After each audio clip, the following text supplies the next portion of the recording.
You are now listening to the Cinnamon and Sugar Podcast featuring D'Angelo Williams and Gary Barnage. You push play and they'll push the limits. Hey, it's your boy Tom here, and we are back with another episode of the Cinnamon and Sugar Podcast. Ooh, look at Gary. He is wearing his sexual nickname on his forehead, the Flash, because everybody knows he comes quick. I don't even have a comeback for that one.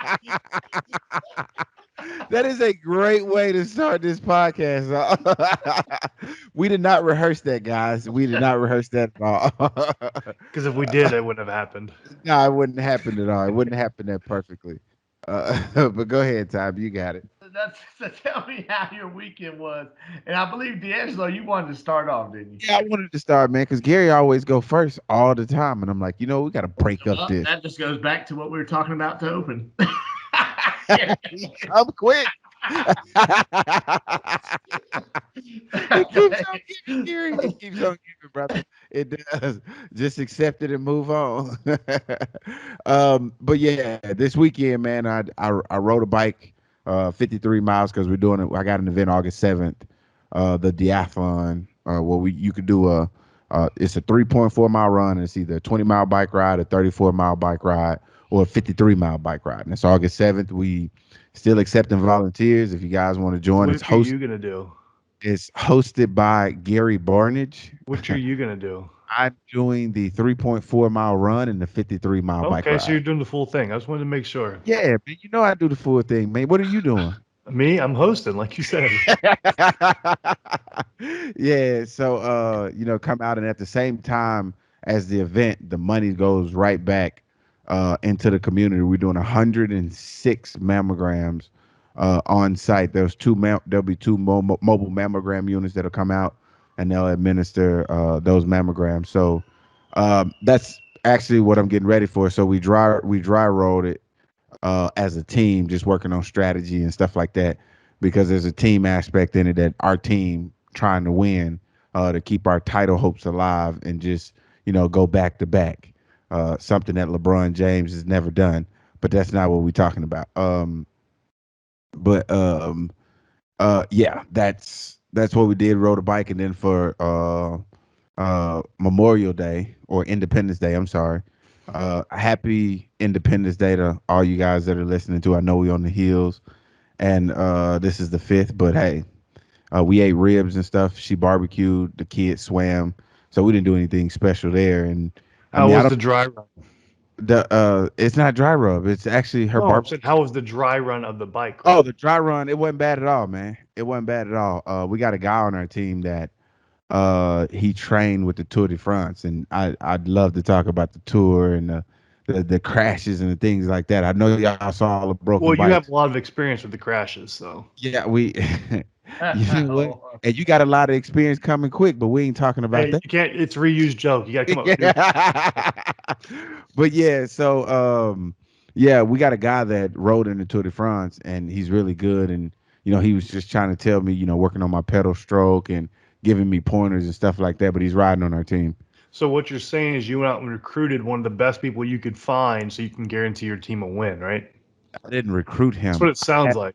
I had a conversation with him, and I guess he was just persuaded to join your team by my conversation, and he joined our team. I was just wondering how that works. Recruiting. I just had a casual conversation. So what happens if you lose? I'm not losing. Okay, that's not. There's no what happened. There's no. I am the host. I do control things. That's why I'm a natural winner. I don't have a backup plan. I either win or I'm not coming home. Got it. No. I either win or I learn. I never lose. Never lose, Gary. We'll find out. I'm the host. We'll see who wins. Yeah. We were real close the first year. But anyway, that's what I did this weekend. How about your weekend, Gary? I'll let Time go with his first. What I did this weekend was saved myself $100 thanks to the old Phoenix Suns advancing to the NBA Finals. And I just want to thank Gary and D'Angelo and everybody that listens to this podcast, because it looks like that my boy LeBron is going to have lost to the eventual champions. Oh no! You mean? Oh, is this what he doing? Is this what he doing? Oh, is this what we doing right now? You just counting out Giannis like that. Well, if Giannis, is he gonna play? Giannis is gonna win with a hurt knee. Let's put it that way. We'll see. Anybody want to put money? I got 50 on it. I got 50. Oh, all right. I got 50 on. 50 good. Okay. 50. All right. But go ahead, Tom. We didn't mean to interrupt No, you. you're good. Hey, so that we had that. That was a beautiful thing. And, we got fireworks with the family. That's always fun. Which one thing I wanted to talk to y'all about, and I don't know how y'all feel about this, but it does not ever make any sense to me why people put a full 4 to 5 minute video up of fireworks on their social media accounts. Like, stop. Don't nobody want to watch the fireworks on your social media. Just enjoy You the are a fireworks. fucking hater, bro. I love seeing the fireworks. I'm with time on that. Bro, y'all are insane, bro. It's Look, ridiculous. that's one of my favorite things to do, man. Whether it's the 4th of July or whether it's New Year's, man, watching all the fireworks around the world go off, man, and those stunning images, man. That video is unreal, man, in any country or in ours in any capacity. So, man, I love that. I don't even watch fireworks anytime in person on social media. I'm just not. It's not about me. Hermit. You don't even get out of your house. I do. I just don't. I'm not a fireworks guy.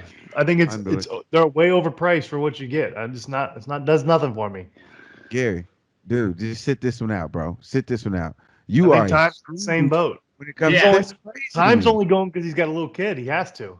No, I enjoy fireworks. I do enjoy fireworks. I like watching them in person, but I've never understood because you're trying to film and you're not really actually watching them. It's almost like any moment these days. People are trying to film it, which is kind of funny given that I'm a social media marketing person, so that's kind of my job to do things like that. Maybe that's part of why I have hate for it too. But it's kind of like when somebody goes to a concert, like you're not enjoying the concert. You're too busy trying to film to show people like, hey, I was here. Look what I was here. The thing is, you're watching it through a phone now. You're not actually watching it in person, so you're not truly enjoying what you're doing. Like people don't live in the now. They have to have some kind of gratification so they can show people to prove to them they saw this, which doesn't make sense. Man, y'all are some haters, bro. Why don't y'all let these people live their life? If this is the life that they want to live, man, they want to live it behind. They're living it for other people. They're not living for themselves. Yeah, but is that not the majority of this country though? That's the reason why we're in the situation that we're in right now. Country though, huh? That's also what's wrong with our country. Right, I understand that, but we ain't trying to fix it. All we doing on this podcast is talking about it. So if we ain't trying to bad fix it is, yes. Yeah, it is bad. It is really bad. I feel like this is a perfect Toxic Tuesday discussion game. So you gotta bring. Oh yeah, bro. I honestly can't believe that Gary's such a screws that he doesn't like fireworks at all. And this is the reason why I'm bringing up the whole firework thing and why it bothers me that you don't like fireworks. Because we go to Disney World and we go to Disney World a lot and we do the same firework shows. And you just like, now I see why you always give us a hard time when we trying like, come on, man, we're going to this Fantasmic, one of the greatest firework shows of all time, because they actually kind of tell a story. And Gary's over that shit. And I'm like, bro. And I go for your kids. That is correct. It is the only reason why I go. Bro, it is amazing. It's a great show, first of all. But the add in the fireworks and the imagery that they're showing you, kind of taking you through Mickey Mouse's history and the villains and stuff, It's a great show the first, second, maybe even the third time you see it. The 75th time you see it, it's the same thing over and over. Yeah, I don't understand why you dislike it, because it should be a situation to where you should enjoy the show and just kind of say they sprinkle in the fireworks. But the fact that they got the fireworks and stuff, you just like, oh, that sucks. You see what I'm saying? Right. And that's what I'm saying. That's what I'm saying. I just want people to enjoy the moment. I don't know. I don't understand why he's all about living through his phone. Well, I guess he does have like 3 phones though. Well, if you look at him right now, he's looking at his phone right now. He's not even looking at us. Y'all was something else. That had nothing to do with it. I told you I feel that way in terms of liking the show, because the fireworks, the hard work that goes into it, the gunpowder, knowing the chemical makeup of certain things and how they work is just fascinating to me. And watching them explode in the sky and light up our sky with fire, some so bright and powerful that it could throw off sun vibes and you could feel the heat. Man, that's magnificent. You know what I'm saying? So my question is, with how much money cities, Disney, all that spends on fireworks, don't you think that money could be spent to help the community, help people in general versus spending all that money on fireworks? Well, you're looking at this in the wrong way. I see when I see fireworks go off in the sky, I see job opportunities. I see there's somebody that has to fire those fireworks. So now you're gonna take those jobs from those people because you don't like fireworks? It has nothing to do with me. I'm just saying that they spend a lot of money on fireworks. What they do? I mean, I feel like that there's a lot of places in this world we can cut funding if you want to talk about just funding and allocate it to somewhere else, like the homelessness in this country and other places. But I'm not in a position to make those calls because I don't have to make those calls. So of course I can sit back and talk. So is this you announcing your presidency in the next presidential election? Man, when you run for president, man, you got to have a squeaky background. My background ain't squeaky. I don't so think I'm not so. even put myself. None of the presidents had squeaky backgrounds. They always get stuff dug up on them. Just saying. No, I don't remember half the stuff that I did, and I don't want to remember There's a reason why I forgot them. But Gary, what did you do this weekend, brother? So I'm gonna bring the mood down a little bit. Sorry, guys, but so my grandfather passed away last week, so I had to deal with that, which sucks because it's somebody that I'm named after, and he's somebody that means the world to me. And it is just a sucky, terrible moment, terrible phone call to get. It is a terrible situation for anybody to deal with. It sucks. Can I ask you a couple questions, Gary, just before you keep going? I didn't want you to get too far. How much did your phone ring after you got the initial phone call that he had passed? I know you made your post, but after that, how many phone calls, text messages you got? And I got to ask you this question. Did the condolences get old real fast, or was it kind of like, how did you take that? That initial, you know what I'm saying? That initial barrage of phone calls and texts, because I want to compare it to when my mom passed. And I mean, obviously I know it's a little bit closer to me, but same relationship pretty much. So for me, it was a little different because I'm not a very emotional person. So like, I don't talk about things. I didn't tell anybody besides my family. Like I called my brother, I called my mom, I woke my dad up and told him. And because I got the call, got called at 11 at night. So I didn't tell anybody. I waited because I needed to process stuff in my head. I needed to process my feelings. I needed to process all that. And it takes me a while to do all that. So nobody knew about it until I made a post. Okay. And I made a post 2 days later. And I had people messaging me before because they saw other people's posts, but I just didn't really respond because I wasn't in the right frame of mind at that point to do it. Because that's something that is very foreign to me. I've literally only lost family members that I've been close to, one true real family member that I've been I've lost two family members I've been really close to. I was gonna say, man, you might want to be careful, man, because if you got family members that listen to the podcast. No, it's just I've had two. My uncle passed away, and then my grandmother passed away, and one was last year and one was a couple years ago. But like I was out of the country, and the other one was during COVID, so you couldn't really do anything during that time period. And COVID was not the cause, but it's just so it's not like so it's hard for me to process that whole situation because I've only experienced very minimal. I've only been to one funeral in my life, and it was for my great uncle, and I've only met him like 2 times, and I literally lost it there. So I literally didn't even know this person very well, and I lost it. Didn't know how to handle myself, broke down. And this is somebody I didn't even know. I've never seen you emotional. I've never seen you emotional. So for me, it puts me in a very weird situation being at funerals and being around that type of stuff. Because I've always said to everybody, I'm not scared of animals. I'm not scared of a shark attack. I'm not scared of dying myself. Only thing that terrifies me is the death of my family or friends. That's the thing that terrifies me in life. It's not anything to do with like animals. None of that stuff bothers me. You're such a stand-up guy, Gary. I hate you. I'm just saying. Well, this is all true. I'm saying like this is like for me. this is where this is the only time you're ever really going to see me vulnerable. I'm not an emotional person in general.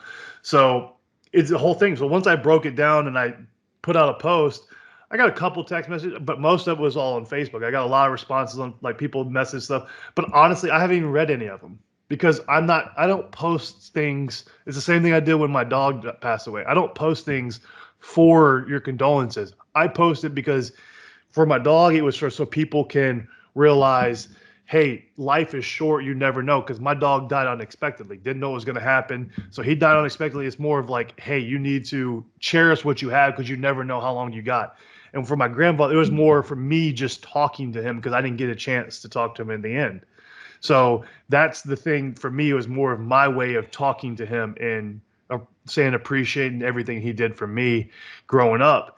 Because I think honestly, without him, I would not be who I was. I was going to ask you, how close were you to him? Because I mean, So- I don't know how much time you Yeah. spent with him. I mean, I know your mom, I know your dad. I'm really close with them. I mean, at this point, I mean, I love them kind of more than I love you, but you a bonus. That's normal. But I was named after him, so I cherished the times when we always went to Mississippi and visited them and spent time with them and did all that stuff with them. And like I said in my post, I said that I learned so much from him. I enjoyed just spending time with him because I knew I was going to get unconditional love from him and my grandmother, and then also I'm going to get knowledge because he had so much knowledge he just bestowed upon me. It's such a cliche motto nowadays. Everybody uses it. It's been said so much. But he told me when I was a little kid, don't let anybody tell you cannot do something. As a little kid, that resonated with me because I was playing sports. And growing up, I was always told, hey, you're only good because you're tall. It's not because I have any athletic ability. It's only because I was tall, I was good. So I used everything he told me as motivation to propel me to where I got to. So that's why I say to this day, without him, I would not be who I am because I used what he taught me as a young kid to propel myself to where I made it. And so I had a really big relationship with them. And it sucks because I haven't got to see him in 2 years because we had COVID. So I hadn't got a chance to get down there. So I was like, I'm going to come see them this summer. And I didn't even get a chance to yet. And I remember you was going to book the flight. Yeah. That's the hardest part is that knowing I didn't get to say bye in person. That's the hardest thing. And knowing I'm not going to. So I need a question from y'all I need answered. Because I don't know if this makes me a bad person or not, but yeah. Well, hold up before you say that. Okay. Did you go to the funeral this weekend? That's where I'm going to dive into. Oh, okay. So my question is, I'm not able to go to a funeral. Like I went to one, and I physically don't think I could stand at a funeral, be at a funeral. I think I might pass out. I might lose I don't know. My head goes to a weird place. My body shuts. I don't know how to explain it because it's what happened to me the one time I've been to a funeral to somebody I wasn't even close to. This is somebody who is like a role model to me. So I'm going to visit my family. I'm flying down there tomorrow and I'm going to go spend time with them and see them. I'm going to the grave. So I'm going to talk to them, do what I need to do for my grieving process. But I could not physically be at the funeral because I didn't want everybody to have to worry about me because I don't know how I was going to be. I was probably going to be out. I might have been passed. Who knows? I don't know how I've acted. I just know how I acted the one time, and it puts me in a weird, really bad place in my head, and I don't like it. So I decided I can't do that. So I'm flying down right after, and I'm going to go spend time with the family and do what I need to do at the gravestone, talk to them, all that type of stuff. So in your opinion, because of the way I grieve, does that make me not going to the funeral? Is that a bad situation? I mean, I guess I gotta ask you this: are you scared? It's not. I mean, scared. that's what it sounds like. I just don't know how I'm gonna. I don't know if I'm gonna be. I might pass out. And the thing is, now people are gonna worry about me, and it's not about me. It's about him and his thing, and that's not what I want things because I don't know. Like I literally lost it at somebody I didn't even know. Well, Gary, don't stand up, bro. I don't. It's just being there. I can't believe you couldn't go. That's crazy. So I said this in general. I said I don't know if my legs would allow me to walk onto the plane to get there.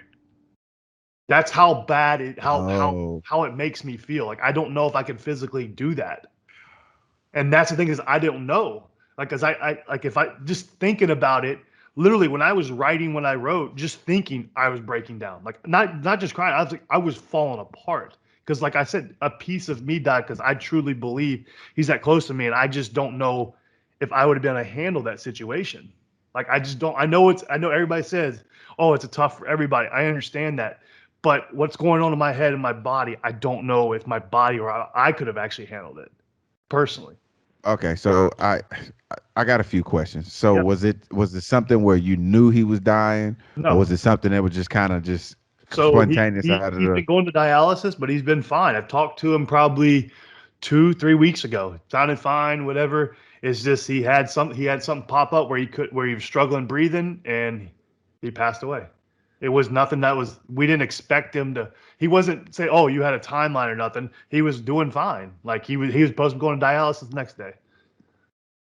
Oh, that's crazy. Yeah, I can see where you would have that issue. On your question and asking us were you wrong for not going. I'm not saying that you're wrong, but I think it's weird and the only reason why I think that it's weird because I know you, Gary, and you've never shown any emotion other than one time, and that's when your dog died. You called me, you told me he had died, and I got off the phone with you, and I told the wife, I said, "Yo, like Gary showed like a twinkle of emotion just now when his dog died, and I'd never seen that out of you before." And she was just like, "Really?" And I was like, "Yeah." She was like, "I don't believe you."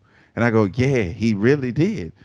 And she was like, "Well, maybe he's just a dog person." So now to hear that, your grandfather died to somebody that you was close to, and to know that you do have an emotional side, man, I feel like you should tap into that because you haven't tapped into it your entire life up until this point, or you have and you shut it off, and maybe you should try to reach in and get that back. So that's why I feel like you should have went to the funeral because at least then you could see like, okay, how am I gonna respond?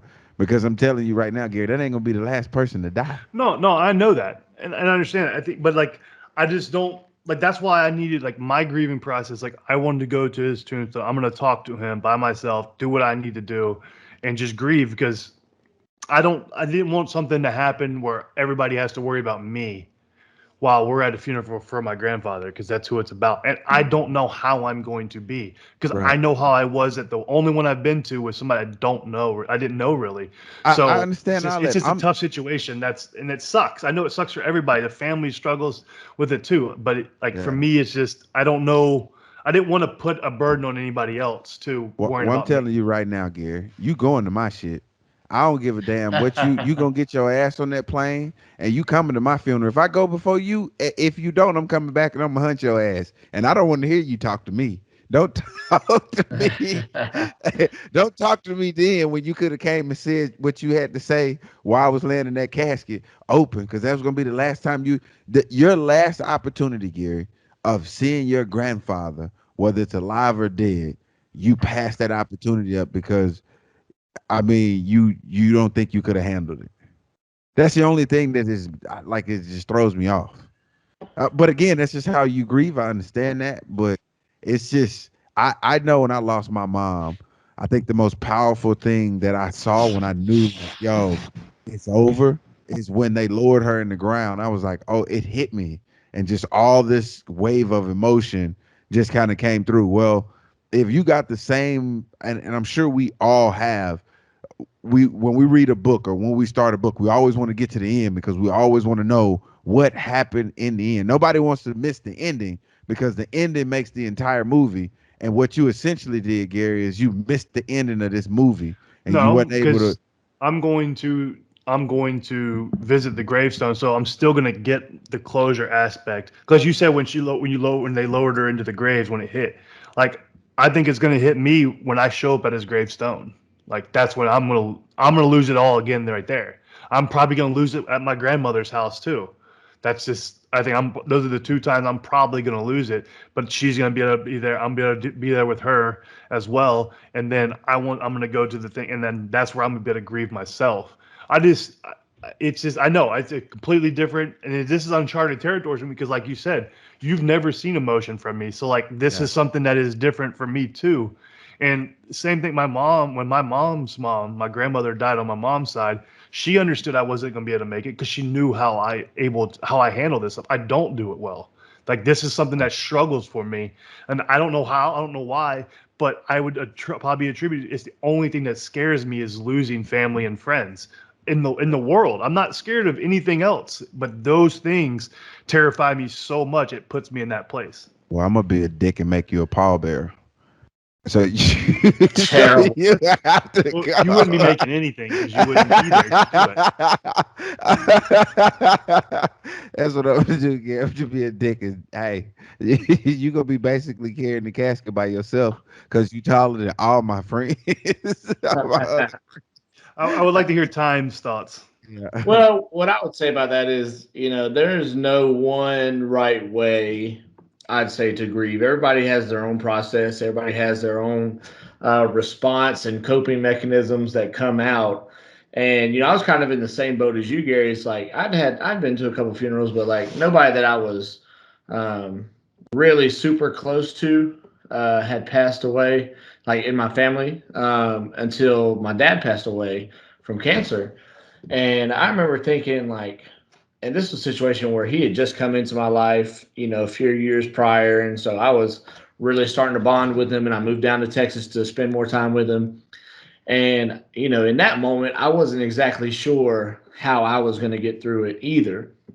But then I started looking around, and what I noticed was everyone that was in the situation was feeling like I was feeling, like not really sure how they're going to handle it.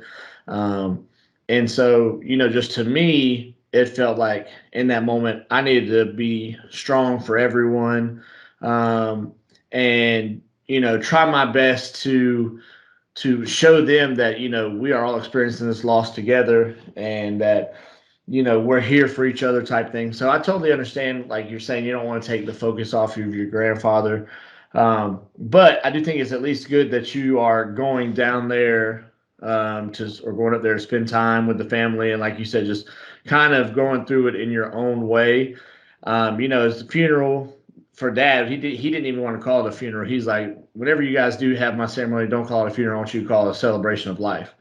And I think that's one thing that helped me whenever we were going through this, is because like, hey, we aren't grieving necessarily that he's passed. We're celebrating, the life he got to live, the times that we got to know him. And now, it's all about knowing that he's with us, in the time after his passing. And it's crazy. You see, different things that pop up to where it's like, you can tell it's Dad talking to you. It's crazy. It was just like a few days ago, I was hanging out with one of my little brothers, and he was telling me that, he was getting ready to go to a job interview, and that he said he heard clear as day our dad's voice saying, go wow them with your brilliance. And he said he like freaked out and started crying because, and my dad passed away. This would be 5 years in August, 5 years ago. And he said it was just like he could tell there was in that moment where, hey, this is, a moment where I would lean on my dad, and he came to me and spoke to me. And it's just like, now looking forward to that with you, it's like, hey, your grandpa is still within you. Everything that he taught you growing up, all the people he touched in your lives, you're all going to have a chance to, he's going to live on through you guys. So it's not necessarily that you're saying goodbye. You're just, he's closing this earthly chapter. And this is also another beautiful part of, I know we talk about religion and all that stuff in the past, but this is kind of always one of those things that being a believer has caused me to enjoy moments like this. It's like, hey, they're no longer in pain here, and I know we'll get to see them again one day. And that's just kind of one of those things that you resonate when you're dealing with this stuff. It's like, my dad, your grandfather, their earthly bodies are gone, but their souls still live on, and we're going to get to see them another day. And it's all that to say is there's no one way to cope. I don't fault you for doing what you need to do, because you are at least going to spend time with the family. And I can't imagine, like you said, if you went through that process the first time with someone that you were nowhere near as close, it could be very hard. But then too, on the other side of that is, well, maybe this is a good chance for you to fight that battle and see, because like D'Angelo said, it's unfortunate, but it's a part of the world we live in. There's going to be more times where this situation is going to pop up with other family members and friends. It's just a fact of life. And so at some point, maybe it's a good experience for you to walk through with the family members around for you to get better at handling these sorts of situations. Not that they're ever going to be easy, but just to, find a way that's coping and be like I said, it's all basically because you haven't had to deal with it before. So your first experience was a whirlwind of emotion. Like I said, especially for someone like you that's already not a very emotional person, it's going to be twice as hard. So it's just in these moments, my advice would be just lean in on your family, be there for them as well, because they're going through the same things that you're going through. Don't feel bad for how you're feeling. Don't feel bad for, what your choices are when it comes to this, but just know that everyone around you is probably feeling the same way. And so however you want to be there for them in that situation, that's what I would say. Appreciate it. That was very thoughtful. Well, it's a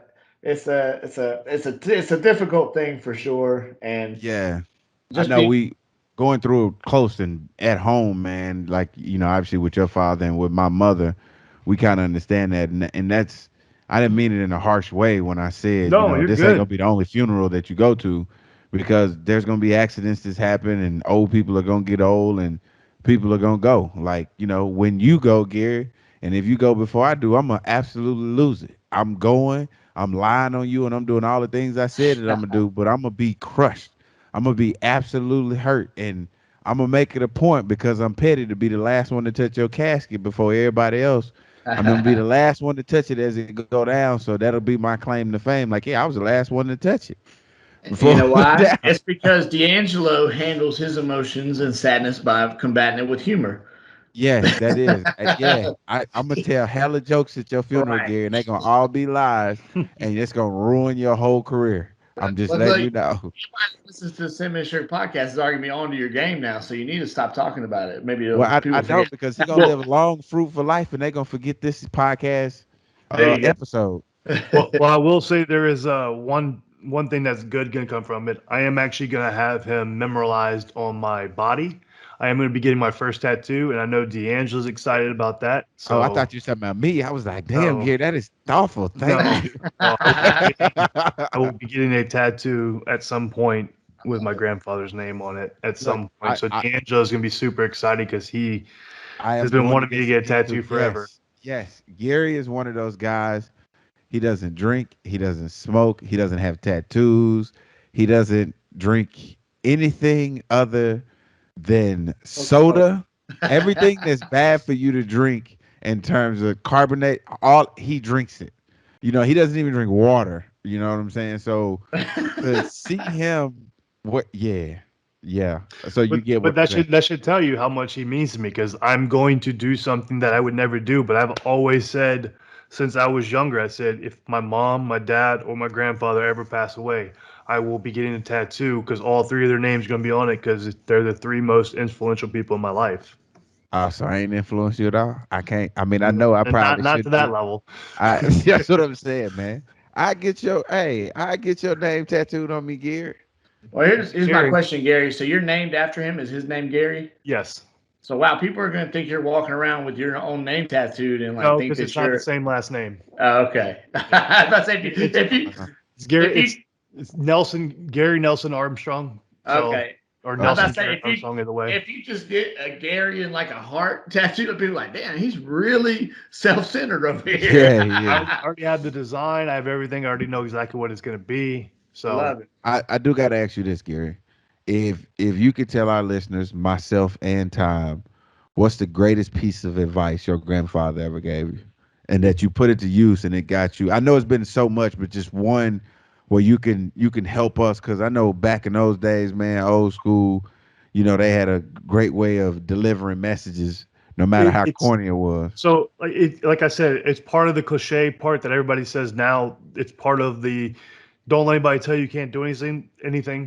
Anything you want to do, you can do it. just don't let anybody say you can't. But on top of it, it would also be, don't worry about what everybody think of you. Nobody cares. You should not care what other people think about it. If you don't know them, don't worry about it. I think that was the biggest thing. When those two combined, don't let people tell you. And if people are saying that you can't do something, who cares what they think? They don't know you. You know you. Your friends know. Your family knows you. Use that to motivate you. Don't allow other people to bring you down. I think those values he said to me has stuck my whole life, because if you don't know me and you say something, I don't care. I don't know who you are. It has no bearing at whatsoever. All that matters is my family, friends. If you want to get to know me, you'll know who I am. And then same thing with, you're never going to tell me I can't do something, because I'm just going to prove you wrong. Like growing up, you'll never make it to professional sport. You're only good because you're tall. All right, well, I proved you wrong. And that all stemmed from what my grandfather told me. Everything originated from right there. Right. The only reason why I asked you that question is because you said he passed away, but it don't sound like he passed away at all. It sounds like he's living through you, brother. Yes, I'm trying to carry on the Gary name. Right.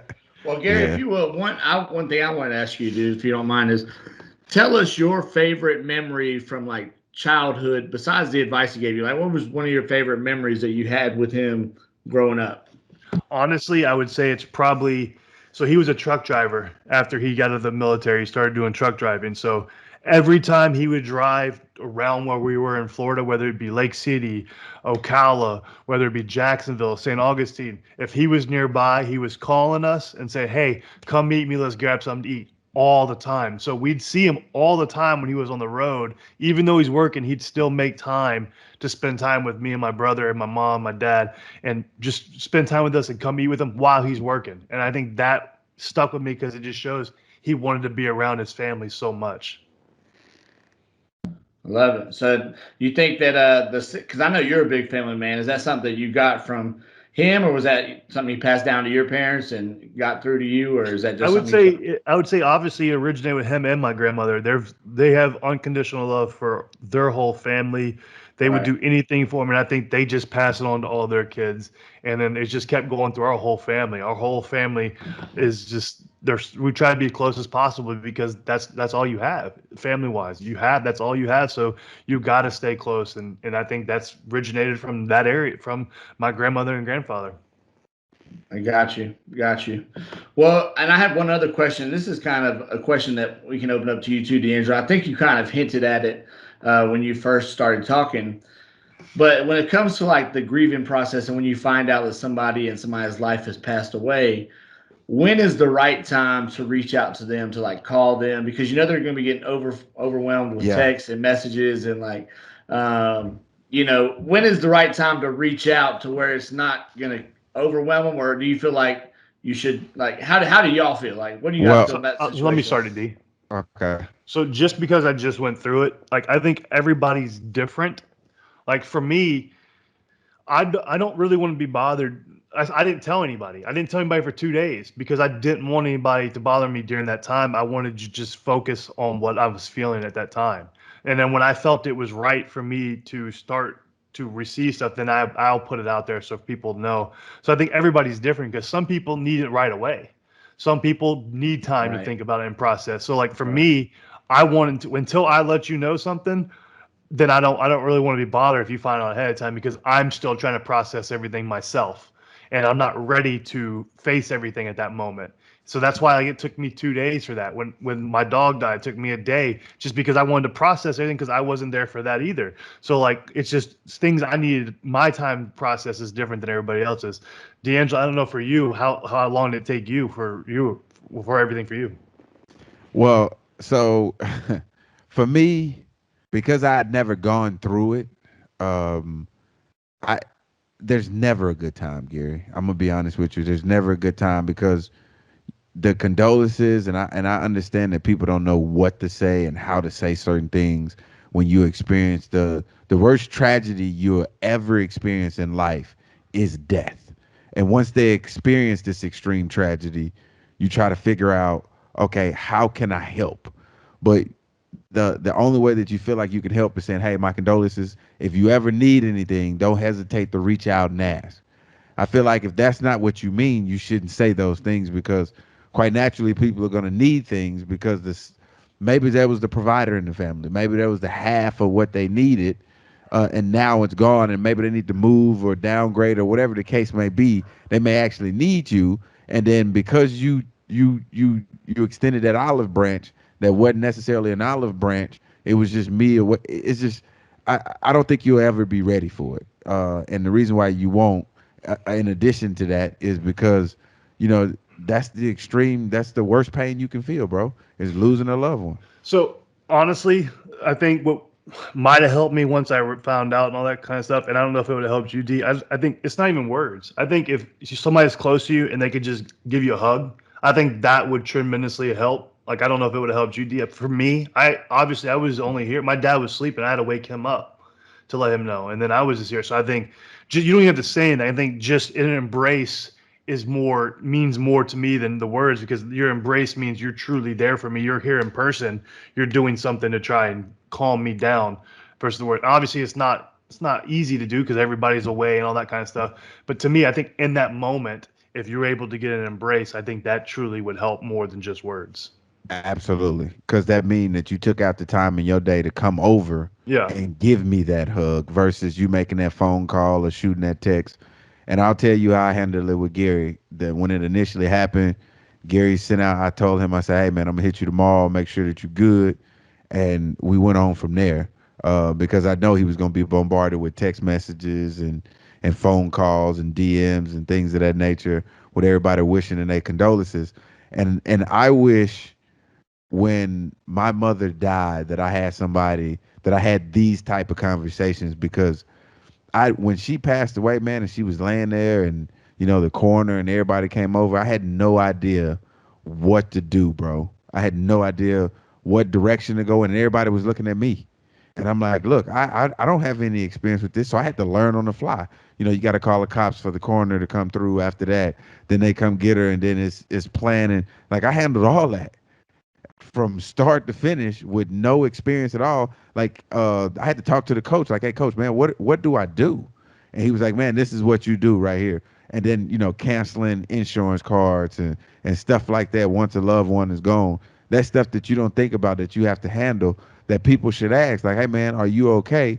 In addition to are you okay, here's the checklist that you might want to make sure that these boxes are checked or when you bury them, because once you bury them, then, the next of kin or however it needs to be helped has to handle that type of business. And I know it may not be you. Maybe, your grandfather had kids that, obviously they do because it's your grandfather.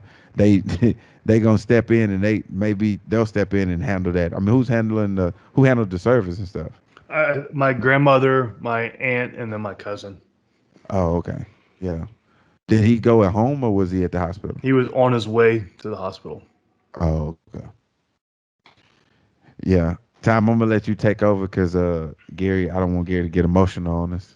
Right. Well, I mean, like we said before, we're here for you, G, and we know it's a tough situation to be in, and we appreciate you at least coming on to the podcast and talk. Because I reached out to Gary, I was like, hey man, if you want to take a break and skip this podcast this week, we understand. It was not a big deal, but he wanted to come on and let you guys hear his take and I guess honor his grandfather. Yeah, I think it's huge. I think I didn't want to shy from being able to talk about it because I think that does help.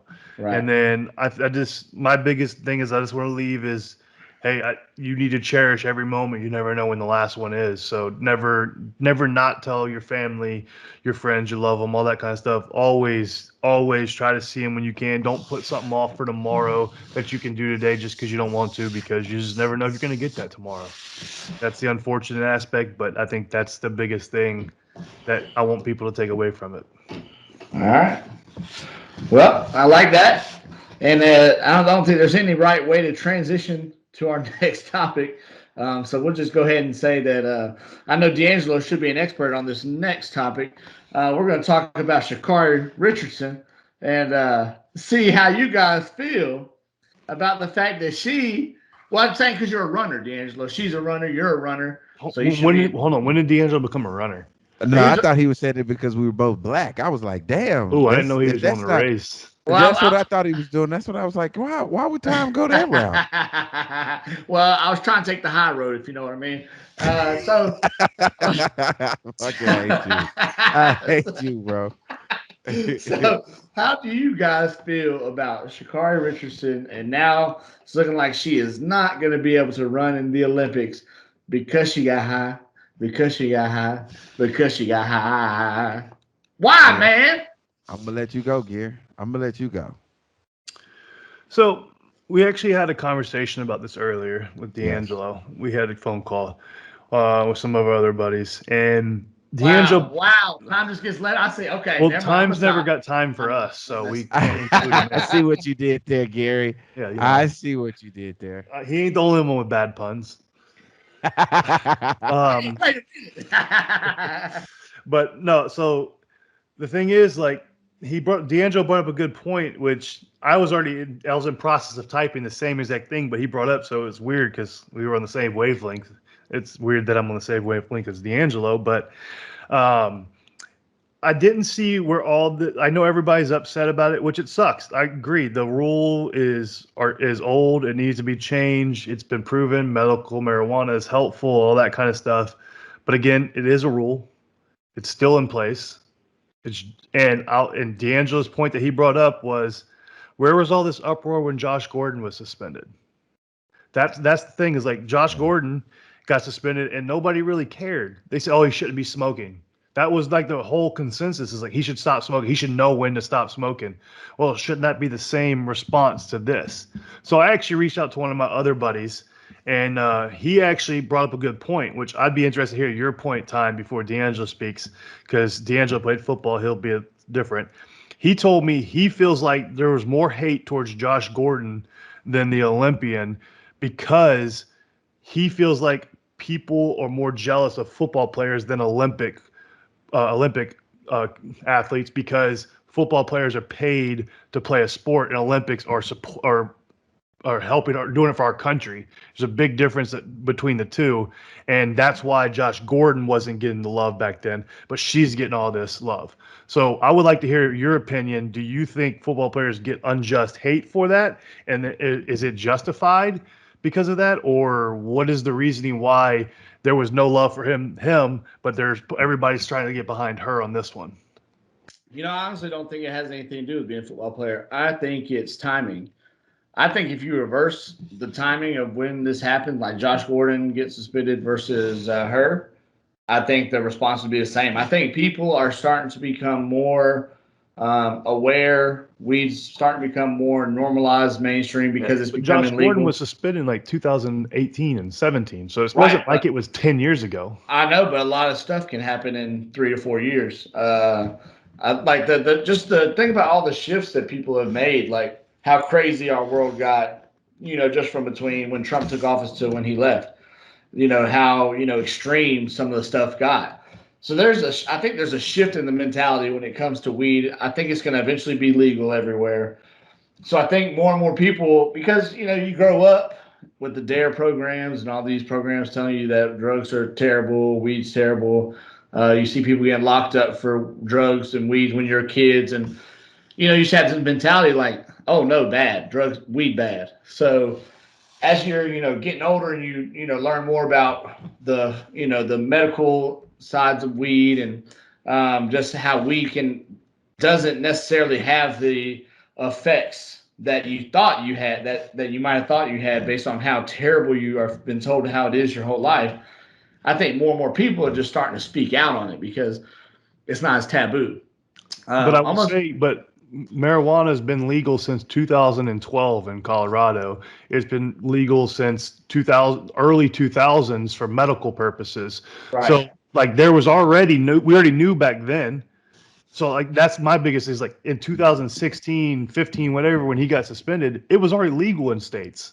But nobody cared at that point. They still, he's this, so he can't play. He should have known. He's dumb. You only get tested one time. You should know better. But it's the same thing. She knows she's going to get tested every race. So right. But what I'm saying, it may have become legal, but like let's think about it like this. Abraham Lincoln signed the Emancipation Proclamation in 1863, and we're still fighting for black rights to this day. So it's like it takes time for people to come around to understanding that maybe the way we thought about something wasn't right. And so I don't think that we're all the way there yet on Weeb. I think that, and I think with today's world, the way social media works, the way news works, the way, platforms, everyone can have a platform in today's world. So I think there's just more people that are willing to speak up on these issues. And I think weed is becoming something to where people are like, is weed really as bad as we've been told it is this whole time? Because it's becoming legal. If it's going to eventually, I think it's going to be looked at as like drinking. If you're old enough to do it. I think in 2 to 5 years, it'll be legal in the U.S. Right. So I think both of y'all are wrong. I think y'all are absolutely assholes. The fact that y'all not rolling with her. All right. So first of all, I want to make sure that we let this be known that the Olympics are not the NFL. They're not the NBA. This is not something that happens every year for X amount of years. Like you said, Gary, that this is for our country. Correct. We're going to compete against other countries in the Olympic Games. Now, if you're cheating and you're found in breach of cheating, that's something that's a performance enhancer, because this is not an enhancer. Smoking weed is not an enhancer. It's actually something that supposedly, in theory, sets you back. So if you don't want her to do well in the first place, then you should allow her to smoke weed, especially in a state where it's legal. I understand that. And then in one of the states, or maybe it's California, where they're not allowed to test you. But again, I know that, the Olympics are sanctioned by something different. So with that being said, I think that this was a way to railroad this young lady. She was absolutely amazing at running. And not only was she absolutely amazing at running, she was outspoken. So we can't have an outspoken Usain Bolt at the helm carrying this Olympic team, because if you look at all the headlines outside of Simone Biles, it's her. It's absolutely her. So I want to point out, between, what was it, 1 o'clock and now, D'Angelo's opinion had changed from our earliest conversation. So I don't know what news he looked at and read or what studies he did from 1 to whenever. But yeah. I think it's that wine he's drinking. Yeah, so I don't know if it changed his thoughts, because he was not on that boat earlier. So no, I wasn't on that boat earlier, but I got a chance to dive into the story. And the reason why I dove into the story, because obviously I was looking at not Lance Armstrong. I was looking at Michael Phelps. Michael Phelps, he smoked a bong or whatever. Granted, he didn't get caught. He didn't test positive. But if you know, and this is just me, and I don't know how honest she is, but when they leaked the tape about Michael Phelps and him smoking and stuff, he was the golden boy of the Olympics, and they know they couldn't lose him. So they didn't drug test him, because we know we're going to find you to be positive, because we know that wasn't tobacco in that pipe. Do you know they really didn't drug test him? Because I'm pretty sure every athlete gets drug tested after every race. He competed, so they couldn't have. So either that, or he knew when to start and stop on. Exactly. That's the thing, is he knew, just like in football, every day they know. In the NFL, hey, 4:20 is when they start drug testing. Don't smoke a month leading up to that until you get your test, and then you're free to do what you want. That's why they did that. It's the same thing. You're going to be drug tested after every race. So all you do is don't smoke these days leading up to it, and you'll be fine. And I think that's the thing. Everybody's up. That's the thing, though. The reason why she got busted smoking, I'm gonna tell you what happened. I'm gonna tell you why she got busted. She probably smoked before, and it was still in her system. She got out there not thinking that she was gonna win, and she won. And like, damn, after you win, now you test positive. Like, shit, I probably shouldn't have smoked the Zazas or Boom Booms and Yam Yams or whatever they call those are. I don't know if I'm calling it the right thing, but I'm saying she did that before she did it and got up there. She won, and not only did she win, she won in record-setting time. And now she got to answer all these questions, and now she's into the protocol of what winners would normally go through, because you can tell she never won anything. And let me clarify. I agree she should not be banned because it's testing positive, but just like in football, just like in other sports, if you test positive for anything, just like we had some boxers tested positive because of the meat they ate in another country, they still got banned. They had nothing to do with anything they did wrong, but because of the meat they ate or whatever in another country, and the meat was tested and it did have it in it, they still got banned. I think the problem is if you make an exception for anybody, then you're going to do it every time something pops up. Oh, this is why. And then it opens the floodgates. I think that's why they're sticking with it. I think the rule should probably be changed, just like it was changed in the NFL. I think the NFL players gave up too much for being able to smoke weed, but that's me personally. I've never smoked weed, so I don't know what it all does, how it feels, all that kind of stuff. But I think they gave up too much. I think those laws are going to change soon, and then it's going to be interesting to see how it works. Because if it's legal in the whole U.S., how's the NFL going to handle it? How is the Olympic Committee going to handle it? It's going to be interesting when it's completely legal and everybody can do it recreational. How are you going to handle it then? So now I'm going to tell you what I read, that the reason why I changed my whole side on this. Before, when we had this conversation before the podcast, I was with Gary 110%, and I can only give 100, so I don't know where the other 10 came from. But I gave it all to him, and I had the same energy that he had. But this is what changed my mind, Gary. The Olympics came out and said she's banned for a month.